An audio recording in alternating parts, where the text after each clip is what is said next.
Hey everyone, welcome back to Sound Dada. I am Malay, and today we have got a truly special guest with us in the studio. He's an artist whose melodies have a way of sticking with you, and his lyrics really paint a picture. Now, it's not every day that I get to say this, but I've had the absolute pleasure of working closely with him as I produced his last EP, and we are currently deep in the making of his next one. So, I've seen the magic firsthand that he creates, and I'm talking about the incredibly talented Vernon Noronha. So get ready to dive into the world that he creates, his unique sounds, and hear all about what's to come next. So let's welcome Vernon. So hi Vernon, welcome to Sound Dada. It's great to have you here. Great to be here, man. Thank you so much for taking off time. So to kick things off, I'm going to ask you, what was the time when you realized, okay, music is the thing? What was that early musical memory that you have? The earliest is when I was probably in my kindergarten. Okay. And there used to be a music teacher who used to come to teach us music. And she pointed towards a group of us and said that someone's singing in key here. And I wanted to put my hand up. I was like, it's me.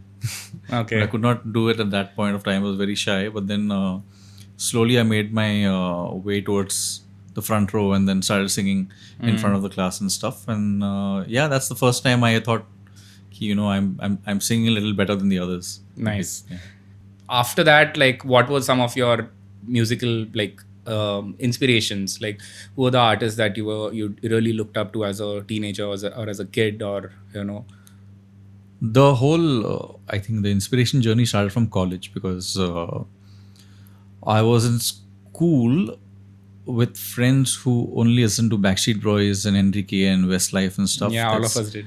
I know, yeah. I mean, the only thing to take from there is the melody of these songs and the pop culture of it. But then the real, I think, journey started when I was in Andrews, and then people listening to Green Day and Beatles, little jazz here and there. And I think my real inspiration at that point is when one of my friends gave me a Green Day cassette. Like, listen to this band, this is crazy. And you still didn't really transition to CDs back then, so we still had cassette players. So I took that Green Day cassette, put it in, and I loved the entire album. I also started writing songs like how Billy Joe Armstrong used to write.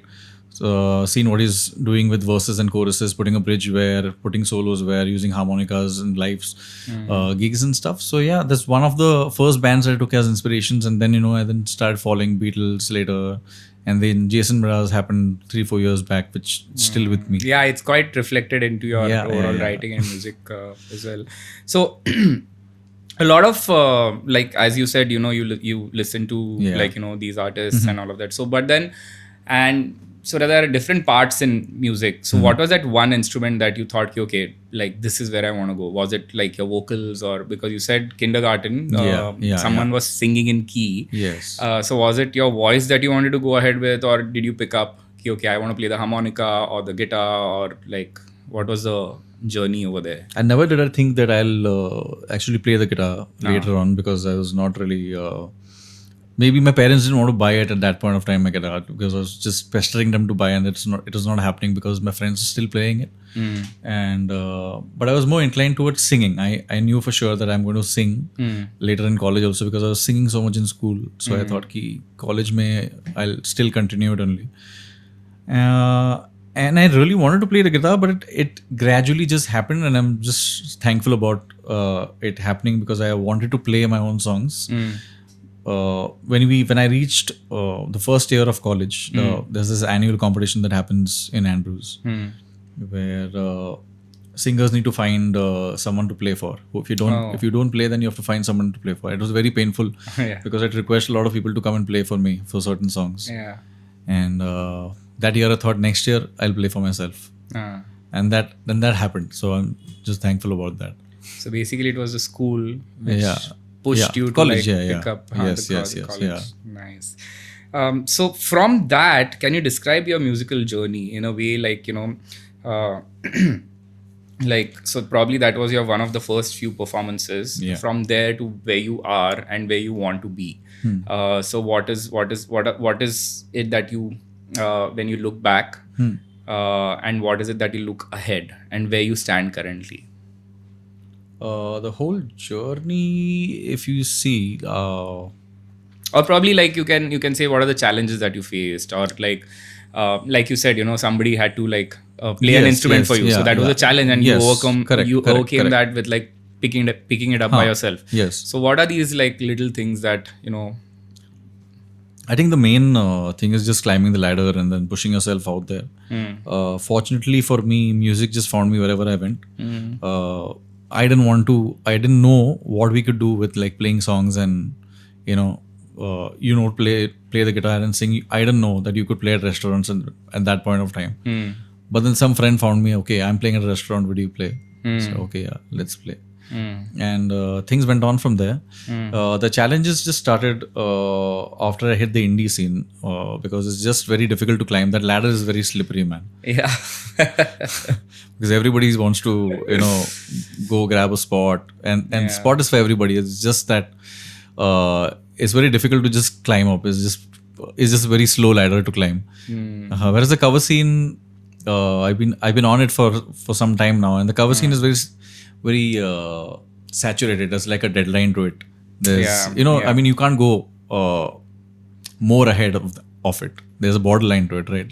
How much can you do with cover songs? But with original music, there's a lot. There's like a whole universe bound around it. But it's just difficult to reach a certain point to show everybody what you've done. That's very interesting, because I mean, think of it this way: like you learn songs from your inspiration artist, and then you use it into your creation process. But having said that, I mean, of course, everybody starts off with cover songs, right? Yes. Or learn a favorite song and then go gradually into your own original music, of right? Course. So then what was the process for you? Like where did you start? Is it like the words comes first, or like the lyrics comes first, or the melody comes first, or like do you just like doodle onto something and there's a thought, okay, this can be a song. So what is the process of songwriting in general for you? First of all, songwriting for me is just like writing a diary. So if something has happened with me, or if there's some notable experience that I've gone through, then I write it into a song. I don't write into my personal diary. I prefer writing it into songs. And why I like doing that sometimes is I just mask the whole topic. I write it in another tone. Like so is it mood driven, or is it an emotion? Yeah, it is mood driven. It is mood driven. Okay, sometimes so I'll just write it at the spur of it. But sometimes I know that I have to write about it. Okay. And then I'll just wait for the moment to hit me, and then I'll just write it. So the topic's still there.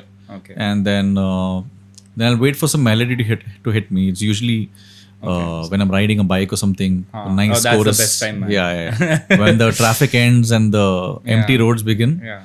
Is that when you start releasing some melodies and stuff, then I put the bike at the side, just record it. Then I'll think that, okay, this song will go well with this topic. And then I start piecing it together, because I'm a vocalist also, so it comes easily. So when I sing and then I write the words. So the melody comes first, and then the lyrics. Alongside the lyrics, so I know what syllable is going to come with the melody. Okay. So it's very broken, but I know what syllable to end with, what syllable to start with. So it's melody with syllables. So the syllables help me write the words. So what are your lyrical inspirations then? Like what inspires you to write about that? Like, of course, one is the mood that is there. But then a mood can have so many words that you put in, right? So then what inspires you to write a particular thing? And do you also the follow-up question will be, do you get writer's blocks? Correct. Yeah. So it's the mood is just honest, man. It's just like writing a diary. So I just try to be as honest with myself and with the song. But as I've said before, I also try to mask it. So I may be writing about a dog or a cat, but it may be about some person or about me, because I don't want the world to know sometimes. But I'm just also letting my emotions out through a song. So that's what I like about songwriting sometimes. Just putting it out there without anybody else knowing what it is. And in turn, when So it's pretty personal usually. Yeah, like when I wrote also Come Back Jack before, I didn't tell anybody what it is about. So everybody was like, okay, it's a song about some random thing. But when I put the thought behind it to the public and they know what it is about, then it became more apparent and people wanted to know more. So I thought, like, I should probably tell people what the song is about now. Even this song called I Have Time, if you read the lyrics very carefully, it's about someone going through a breakup and someone wanting to patch up. So was that you? But it's not about, I was not trying to break up with some person. I was just trying to get back mentally to myself. I have time, I haven't lost my mind. So it was just like masked with, some other lyrics, but it was about me. Just getting back to myself. So it's just, sort of like writing stuff like that. So I know the story behind Come Back Jack, Yeah. but like if somebody wants to like read or like listen to the song and also the story, where can they find it? Or do you want to just say it? I mean, it's completely up to you. About the song? About the song. So what inspired you to write the song? And So the song Come Back Jack is about my father who went missing in 2013. There's a music video about it on YouTube. And if you want to know more about the whole thing, whatever that happened, there's a blog. Right in the description, there's a blog. I've written more in detail on that. So you can. The song also portrays me as a small boy and my drunk father going up here and there, but it doesn't speak much. So yeah. So did your father generally raise you up as growing up? Did your father raise you up when you were growing up, or? I mean, I had my mom and dad both, but then the whole experience of it, like I think the director took a few aspects of it and tried to put it into one video. So that's been shown into like Come Back Jack, and then how he goes missing later on. Couldn't fit into it much in a 4-minute song, but yeah, if you go to read about it, there's a lot to it. Yeah. So then, say for a song like Come Back Jack or any other song for that matter that you have written, because there is so much thought, emotion, all that, all of your personal experiences and everything. So, but then when do you really know, okay, this is it, what I want to put out? When do you know for a fact that the song is finished? Like for an artist, like if you compare it to a painting, it can be just like a one stroke of like black, and that's it. That is a painting on the wall, right? Like pretty abstract. A song can also be like, like as simple as that. But then when you're producing or when you're thinking of a song, when do you know, okay, this is it? What is that? For a song as emotional as that, you, I think, know when it's over, when you don't feel heavy anymore while writing about it. Okay. So I wanted to write more verses to it, but then at a point I felt like, okay, fine, it's like I've got whatever I had to get out into this 2 verses and choruses and 1 bridge, and anything more than that was just feeling forced. So when you write personal songs like that, it's just up to you. When you're feeling like completely let out, sometimes as a psychology thing, you just write something and then you burn it. But here you just write a song, and then when you feel completely empty, completely relaxed about it, that you've put it out in a song and you feel okay, and then that's when probably I think that that's enough. I think that's like I'm content with this, and then I can put it out. But obviously you can just add verses to it as you feel a little bit more. Like I can still go and add a verse to Come Back Jack right now. So that's why I've written more 3-4 songs, but not on Come Back Jack, but like a part 2 or a part 3. Got it. Yeah. So like when you're writing, for example, how many iterations do you like go through, like, as a songwriting process? Like how many times do you change the lyrics, or how many times do you, like, when you are suppose composing and some phrase is not fitting, so do you rephrase your lyrics, or do you rephrase your melody for the lyrics to fit in? I will go back for the melody more than the lyrics. I will only change the lyrics if I feel that it's not really sometimes I find it very cliche, so I try to change it. But if it's come from the heart, if it's very natural and emotion driven, so I don't want to change it, because when I read it, I know what I've written in emotion. So one of the songs that I've written in my new album, it's called Goodbye Never Again. One of the songs that I wrote on the flight, and purely driven with emotion, I wrote the song. So every time I sing it or even read the lyrics, then I'm quickly transported back Into to that, So I don't want to go and change aspects of that, because it's just reminding me. I know like I write the song first for myself and then put it out to the public, right? That's what I was going to ask you. You generally, like, do you write it keeping people in mind, or do you write it with just letting? Is it like a very personal thing, or is it like keeping people in mind? Like, because how will the audience perceive it? So there are two aspects, right? A lot of people write for entertainment, and a lot of people write it for their personal things to like just get, Yes. it's like an outlet. So what is your take on that? Maybe I'll say that the writing is for me, and the chords are for the audience. The audience, okay. Yeah. So if I'm showing off, I'll just probably show off through chords if there's anything, because that's okay. I've written what I had to write, and the melody is like somewhere in the middle, where it's like connecting both the audience and me. So, I mean, in this process, do you have any like creative blocks? And like, if you do, what do you do to like kind of overcome them? Because I mean, it's very difficult to please yourself and the audiences both at the same time. Correct. I mean, it's possible. Correct. I mean, a lot of people do it, but then it's very difficult when you want to please yourself as well, and the audiences as well. So, like, what are the creative challenges that you have in this process? One of the things that I don't do is writing forcefully. Okay. I think when you don't want to write, is when you get a block. And writer's block is very common with someone trying to write a book because they want to write every day. Correct. As practice. And when you creatively challenge yourself at hours and at times when you don't want to write, that's when you get a block. Correct. Because I have the freedom to write my own song whenever I want to. Exactly. I just whenever it feels like it, I write. Otherwise, I'm just doing something else, like playing video games or just playing cover songs or something else. I don't have to write it because I have to write it. Nice. Yeah. Nice. So another thing that I like, all the bands keep talking about, right? Like, you have to find your sound. Yeah. So when it comes to like Vernon's sound, what is it that you think of? Like, is there any inspiration driven, or like is it from the previous songs that you have written, or what is that sound that you generally go for? See, very obviously, when you start writing and composing songs, they are a shadow of what you've been listening to as a kid and growing up, and then you want to try and shape the sound close to that because you've been inspired by that band. And that's what happened to me also. The earlier songs that I actually wrote sounded a lot like Green Day.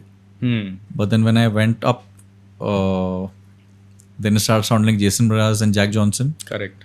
Which I think it still does. Yeah. And then slowly, then I think as years pass by and you still write, then your sound starts getting shaped into everything gets mixed into one ball, and then it presents itself, and you have like a unique sound. But I think you have to keep at it. You can't. You have to be yourself, and then let the sound come to you. Yeah. So, like, I've known you for like a long time, and I've seen like the from Comeback Jack to like the transition like till now. Yes. So how does your current body of work differ from where you were probably 6 years back, 5 years back? 9 years, 10 years back or something, yeah. Probably that was a time, it's been 10 years since the time I know you. So how did your body of work change? And what are the themes or sounds that you're exploring, like probably in this current EP that you will be releasing, or you can shed some light on your current EP that this is the thought process and this is different from what I thought before? I think what's changed drastically are the vocals, because vocally I'm just trying to improve myself every year. And you can clearly see the change in Closer to Home versus Winds and the Murky Seas. There's a huge difference. Yeah. And obviously getting Sound Dada on board, getting you on board with production has completely changed the whole quality of songs and production. Yeah. Again, you can see it in Winds and the Murky Seas and the new album that's going to come, which is Mari. Yeah. the thought process is the same. It's honest songs that have been written for something or for somebody. The current album also is all the songs that I wrote for Lisa, who is now my wife. But when I wrote, she was my girlfriend. So all the songs I wrote for my girlfriend, but I've obviously collected the songs proud. and Lisa, you should be super proud of this. yeah. So yeah, it's like a collection of songs that I've going out, and I think this is the first song that I'm actually releasing a love song, because all the songs are very painful and about the world and Yeah. things What's the that. first song that you're releasing? It's called Saving All My Love. Okay. And it struck me when I was doing a sound check at a restaurant, Oh. and I was just playing the song and the words came out, and Lisa kind of hates the song because she doesn't like the thought process behind it. It just says that you should save the love and then don't give it out All in all one go. together. Oh, okay. And that's my motto. Like, don't give it out all in one go. Just save it and give it slowly. So Wow. So she's like, okay, you're going to save this now. You're going to save. Okay. So I need to, I get to hear this quite often when the song plays. Nice. So, what in your previous EP or all your songs, which is that one song that you're really proud of, and probably what is the story behind it?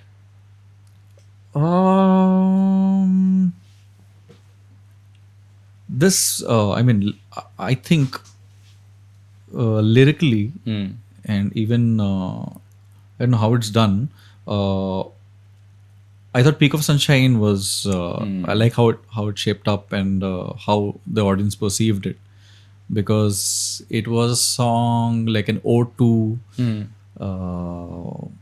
my gigging life, cover gigging life, and how it's like pushing me down as an artist. So the song is about that, and every time I go and look back at the lyrics, and I just pat myself at the back. I'm like, okay, this is good writing.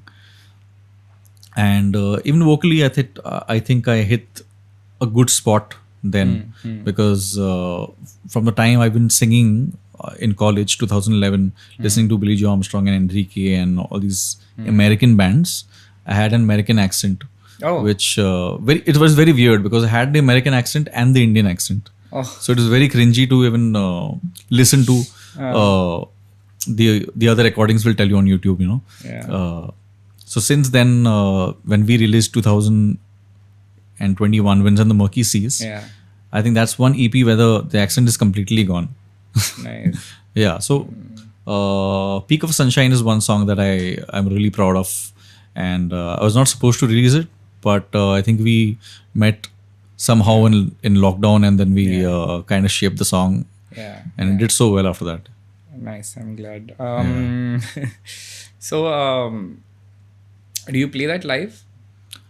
I have not played for the audience much. I think I've played it once, because I have to tune the G string to A string and all of that. So it's like a different. It's like, correct. Okay, so probably when you have like people getting different guitars for you on stage, probably that. Yes, probably that's all. Yeah. What is the difference between your recorded sound that is there, and do you try to get as close to it when you're performing live? Or what is that difference that you feel, like a studio version versus a live version? The thing with studio version is I like to experiment sometimes with a lot of soundscapes and putting some things where probably we won't be able to do it live. And live I kind of like to have it raw, like how probably John May will do it like 4 musicians and 5 musicians. So there's a little difference. Unless I have like a track that has extra violins on it, and if I need it, then I won't be able to do it. So I'll probably play a track at the back and then play the band over it, which I don't want to do. I really want to keep it like live, but a lot of musicians are doing it currently. So, probably try exploring it if need be, but I think it still works best with the musicians that I have. To keep it as raw and simple as possible. But play on click track, but keep it raw. the current indie music scene in India is exploding, Yep, right? yes. Like even rap culture, Yes. like even singer-songwriter culture, like all of these things. A lot of places have opened up. So with this, there is of course opportunity, but there are of course challenges. So with like the entire digital landscape also blowing up. So what are these like things that you look forward to? Okay, this is amazing. And what are some of the challenges that you face on a everyday basis? I think I started gigging and putting out music when Spotify and Apple weren't aggressively in the market. And Spotify wasn't even in India back then. Been a while. And at that point of time, you were downloading music from OK Listen Correct. and other websites, like Go to an album, even Easy Wandlings, I remember downloading the entire album. I have it in my folder still. And every 3 months I used to go, okay, buy music, $75 an album and stuff like that. And when I released music then, and any kind of music, there was some attention because it is so genuine. Very, very few people release music. Whoever wanted to release, it's like a park that 100 people knew about. 100 people came and enjoyed the space. But now 10,000 people are on the same park. And then you're not getting your space and you're not getting known. Like even if you put a song out today, you don't know where it's going to just disappear. You're just putting it out there and it can just fall flat because there's so much of content. And I think what's happening with so much content is people are also very fatigued. Yeah. So now the current challenge is marketing. Yeah, that's what I was just going to ask you. Yeah, I think that is what can put you apart from the other musicians, because 90% of the musicians don't market the music or don't know how to market the music. So if you know how to market, or if you can market your songs or your album, then it'll set you apart from the rest. So what do you do generally for marketing? I have a sort of a plan. Like I have my PR people that I reach out to. They give me a few tips to where to send it and stuff. And the best thing one PR person told me is that you want your song to be played. Written about is okay. Maybe they'll read about it and you don't know how many people are reading about it and then going. The conversion ratio might not be more. Correct. But you want your songs to be heard and then shared. Sharing is the biggest thing, right? Correct. So he said make a bank of people on WhatsApp, on email, wherever you possible, make it. And it's not spamming, but you can just ask them to, like how a mailer will be. But instead of mailing, you have your WhatsApp and correct the other sources. But try all the sources and try to push your music to all these sources so that it reaches. And obviously, if you have somebody influential sharing your song, it's much better. Because people will just listen to what somebody else is listening to. More. A lot of people, like what they've started doing currently, what I know is for marketing as well, is like collaborating. So collaborations with like different artists, so that like they are featured on the song as well. So that way, so you get like all the sides, reach out to the song, because ultimately the goal is the song, right? Of course, you want that song listeners to be heard, as much as possible. But yeah, I mean, so what would your like few tips be for the aspiring musicians? So like all of this basically is for the aspiring musicians who want to take music as their career. What are the challenges that they might face, and what is it that they should keep in mind that they should look out for, like the milestones or something from your personal experience? I think first thing, just eliminate this word competition. And don't be with competition with somebody else. That's maybe it can be healthy to just make yourself grow, but it also mentally just keep dragging you down in bits. Because I know some people who are competing and the competition shows, because they are also they are getting better because they want to compete and get better. But I know how they're mentally today. They're not really in a great space because they're continuously just competing, and then the art is just lost. So I'll say just focus on the art, and if you're not doing a side hustle, if you don't have like a side income happening and just music is your entire game, then probably try upping up your game and just pushing all into it, and then do something. Because what side hustle also does is you can make money somewhere else where you can just focus on doing what you like. Because if you don't, then you probably have to play some cover music, which you probably don't want to. Yeah. And it also depends on like person to person. Like for me, I started playing cover music, so I don't mind it right now. But I don't want to give it up right now and just play original music. But I don't have a side job. Like I'm not an engineer or a doctor or anything of that. I'm just a musician, so I can make money only through music.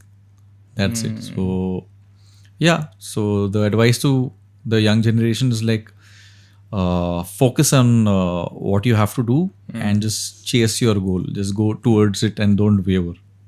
Correct. So generally, I mean, to focus and to chase your goals, it requires anything. I mean, people say that like he or she is like a born musician. I believe to a certain extent in that phrase. But I think like 90% of it is just practice. Yes. Like, I mean, that goes without saying. You can be born genius musician, but if you don't practice, I mean, it's not gonna happen, right? Yeah. I mean, you can have a great ear, and you can have a great voice, Yes, but to that's extend that limitation of your voice, you need to, of course, practice. So generally, what would your advice be? How much time you should spend on practicing to hone your skill, or like any practice tips that you have for all of us? I think if you're practicing a certain song, like say I'm practicing a certain John Mayer song, I'll not stop until I get it right. And then the main thing to get it right is do it slow, and then go faster. Like get the techniques and everything else right, and then you can probably speeden things up and come to the same BPM or something like that. And practice obviously takes a lot of time, and you have a lot of time in school and college as opposed to when you're working, and that's the truth. You don't have time right now to sit and practice for 4-5 hours. When you are in college, also the one thing that happens is that saturation through studying. Correct. When you get saturated with studying, you want to do something else creative.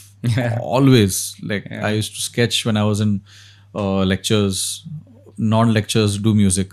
But when I was out of college, I stopped sketching, and then also you have so much freedom that you probably don't want to, you'll probably do it later and start, and then the practice levels keeps going down. But you should also know that practice also brings you up as a musician. Yeah. So if you want to see yourself somewhere, just keep a high target to practice. Like if you want to be like, not over ambitious but achievable. Yeah, but don't keep like a lower target. Like if you want to be like, how much do you practice generally? I mean, like after being a parent and like all of that, how much time do you get now these days? And before, how much time did you get in terms of practicing? And how much time do you still like try to make it okay, I have to practice this? Because I've not gone through like a proper way of learning music. That's my next question. I started practicing through songs. Like if there's a song, then I used to do that. So I still continue that. If there's a song that I have to learn, so I practice through a song. So that gives me motivation to practice more, because I have a goal. Rather than randomly practicing scales, which gets you a little bored, I guess. But that also requires a little mental strength to, okay, fine, we are doing scales because we are only getting better. Correct. Yeah. So what is your take on like a music school versus like a non-music school musician? So I think music school has its drawbacks and its limitations, because again, that the whole word competition will set in, because you're with so many other musicians in the class, and you don't know the psyche of everybody. You don't know who wants to show off and who wants to actually learn. And the people who show off will keep putting you down. I think that is that one challenge, and you have to go to a music school knowing that there will be people who will want to put you down, knowing that they are better and you are not. And Wow, and which is what we face in our own circles, right? Everybody's like, I'm great, and okay, this is not good, and then when you are in music school, everybody's trying to learn, and you can't learn fast. Yeah. You can just, everybody's come to impart knowledge, so you Yeah. have to just go at your target, that you're just going to focus on yourself. What would your advice be for like a non-trained musician? Because I know I've come across like some fantastic musicians who don't even know the names of the chords, right? And they still Yeah. like compose like Playing, yes, of like course. amazing. So and there are so many people like that. Yeah. So what would your advice be to the newer, like the coming generations? Like, like what is it, that one thing, even if you go to a musical or don't go to a music school, what should they look out for? How should they practice? What should they think of doing? I think you can go both ways. Even when we started learning music, it was nothing practical. We also didn't know why the chord was made and how is the chord formed, until someone came and told us, you should know this. And then when he told us you should know this, those things are still coming in use in future songs of mine, because I know where to move with those chords now. And melodies also get a little bit more diverse because of theory. So I say be practical, do what you're doing, but also know theory behind it. So it's how very much interesting. How much of theory actually comes in handy? For example, like say Theory- I don't know anything about music, and I just picked up the guitar and I probably YouTube few things. Correct. Then like how much of like what exactly, because there is everything on YouTube, right? Like so why should you go to a film school or not go to a film school, or like what you should do, and how much of theory should you be kind of like I have met musicians, like my friends who've done classical guitar and then moved to pop and rock and jazz and everything. And I also have friends who've not done that, but also great musicians. So I have two sets. Is there any perceivable difference? I think discipline wise, if you start classically, then you're just more disciplined in, but you're also very stuck up there, because you know, you have a system of how you're playing and how you're composing, and this and so you have your lines drawn. You have Your taught rules, you have been basically. taught that way. Yeah, so you don't, your brain already says like you can't break this rule in music then, and when you're just doing your own thing, then you're not thinking about the rules, you're just making anything you want to. Then for a classical musician, it'll be like, "Arey, this is like a blunder, it's like playing chess," but it's not. But I think you can go both ways, but it's really good to know theory. That you can't go ahead without knowing the theory of it. You'll just make a bigger balloon with the theory, is what I'm trying to say, is just more color with theory. Yeah. But have you ever like felt the difference between a trained theoretically trained musician versus a non-theoretically, like on the face of it, ever? I think the emotion is I'll say is better with a non theoretically trained persons, because it's just moving a little bit more better. But then again, the I think kind it of limits, color, the kind of color the theory can get, non-theory will not get, because you're just stuck in one box, I think. And you're but you're more happy. Correct. I think you're not with theory. It is like you know so much that you're probably not happy. Correct. Correct. Nice. You're just still searching for things. Okay, so I'll just lighten things up a little bit, because I mean not everybody knows theory. Yeah. So I'm just gonna ask you quick rapid fire questions. Okay. for it. So acoustic or electric? Acoustic, Okay. Studio or live? live, Okay. Lyrics first or melody first? melody first. Okay. Which is the most underrated instrument? Violin. Really? Okay. Which is that one song that you wish you had written? Be Honest by Jason Mraz. Okay. What's the favorite part about the entire music making process? I think just piecing it all together and then like watching it come to life. It's like how you're making a baby. Start from a seed and then it just keeps growing and growing, and then head is formed. Everything else is formed, and the product has just come out, Then it's just breathing life into a song that you've just written on a bike. Oh, correct. It's just, it's very I don't know, surreal to see Yeah. song come out like that. Yeah, that's true. Yeah. What's your least favorite part? Marketing.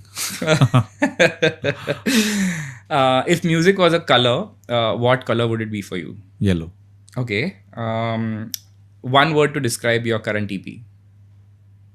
Mellow. Oh, okay. I thought you would say Murray because that's the, the name of your EP. Oh, But like okay, that, yeah. Cool. ठीक है, thank you so much for that rapid fire. What are you expecting out of this current EP? Let's talk a little bit about your current, EP. So, what is the thought that has gone behind it? You said that you have written it for Liz. You said that that's the biggest inspiration that you have had. But where do you see it going? And what are your release date plans? What are your plans for the EP and all of those things? I think now that I've added 2 more songs into it, it's very safe to call it an album. Okay. It's crossing that 30-minute mark. So, amazing. So maybe LP, you can say, whatever the technical word is. It's just like an album of songs now. I think it will be more perceivable from the audience because it's not targeted. Love happens in various forms and stuff. So you can take one song and keep it for yourself and then dedicate it and stuff. Even though I've written it for Lisa, it is still very, very, very general. Like one of the songs, Goodbye Never Again, is about me leaving Lisa and going for a gig outdoors. Oh. Yeah, so I had written it in that perspective, and all the other songs are about love and for your partner. So it's a very wide spectrum. Correct. So not very narrow about losing your father, because that's like correct. Hardly, but still people related to it. But and I'm planning to release it this year, and hopefully it should happen in between Diwali and Christmas. Okay. That's when the internet is not bubbling up. Okay. Yeah. Nice. That's the marketing strategy there. Okay. So how do you plan to release it? Like one song or like the entire album, or like what is the? I would love to release the entire album at once, but as I know the attention span of most, I'll try to release 4 songs at a go. Okay. Or probably a single or a music video for one, and then slowly try pacing it out. But that also depends on the marketing approach that I take going forward. But definitely, I'll try to half it, like part A and then part B, like how it used to be as cassettes. Yeah. Nice. So what is a particular what's your hope that your listeners will like, the message that they'll take away from this EP, or what is it that they would like, you think that they should feel from this EP that will come out? It's the whole EP has different colors to love. There are fights happening. There is like someone going away, then pacifying happening and stuff like that. So I'm just hoping everybody sees through that color that I've put across the album, because I've started. There's one song that I wrote in 2009. That's there on the album. Yeah, so it's a whole collection starting from 2009, and I think the latest song on the album was 2023. So it's 14 years of like writing on this one album. So it's there. Yeah. And every time I've gone back, I've changed some things here and there, plastering some melody here and there, some chords. So it's still happening. So it's finally being out. So wow, how do you stay with like something like this for so long, like over like 1.5 decade? Like, I think it's pretty irritating at one point because you can't get it out. Yeah. But I also like the fact that I have a big catalog that I can still put out. Correct. So at paces. Out of like say 100 songs, how many of them see the light of the day? 30, I guess. Wow. So that's 30. Still like only 30% out of 100% get released. Yeah, because I feel like many of the other songs that I write, sometimes I feel like they are very close to the melody that I've already released. Okay. Or I don't want to put it out because it feels very monotonous and very similar type, because I want to give like the portfolio should be a little more, diverse, but also in the same sound or spectrum as you say. Yeah. So I don't want to sound very monotonous in that sense. So if the thought process is the same, if it's coming close to another song, so I then just write, compose, and just let it be. That's okay. And sometimes I don't have a second verse to those songs because I've not written it. It's not coming to me, so it doesn't see light of the day. Yeah. So generally you release an album, and so post that, what's the plan? Like, do you plan to tour, or like generally how does it work? Till 2019, whatever I released, I toured with it. Okay. Comeback Jack, even Dream Sandwich, I toured for that single as well. But because things I know, changed after. I know, because Wind and the Murky Seas, you didn't. I didn't tour. You didn't Yeah, take it out I as didn't, much. yeah. So what was the reason behind it, and what do you plan to do for your current EP? I think just the venues kind of halved in the country for indie music. From what I knew from 2014 and 16. Okay. And then even the opportunities just dropped for indie music. From what I was playing, say 12 shows a year, indie shows a year, came down to one show. So it's just a kind of demotivation that happened. Then I was very happy with the release also. So maybe this time I'll try to turn it around for this album. So hopefully that happens and it'll be great. So yeah, I mean, I forgot to ask you one more question. Since you're talking about touring, like, are your live musicians who play with you for the tour the same as the musicians that produce your EP, or they like are different? And how does that affect the sound for live versus studio? Usually they are the same because I like to work with people I like to hang with. It's the same, but sometimes it also suffers in the bargain because then I don't take technically great people to work with at live or something. It's just friends working with me. But for me, the essence is the experience. Yeah. I want to play because I want to play and have fun and be happy on stage and not be super technical about it. So I don't want to feel sad because that's music is the only thing I have right now, and I don't want to be really anal about it and do things in one particular way because I am not like that. I'm really easygoing, a little laid back, and then just want to chill and have fun. Very go and vibe going on. Yeah. Nice. Any closing thoughts that you have? Anything that particularly you want to talk about or say? I think it's the same thing as I was talking to the entire journey.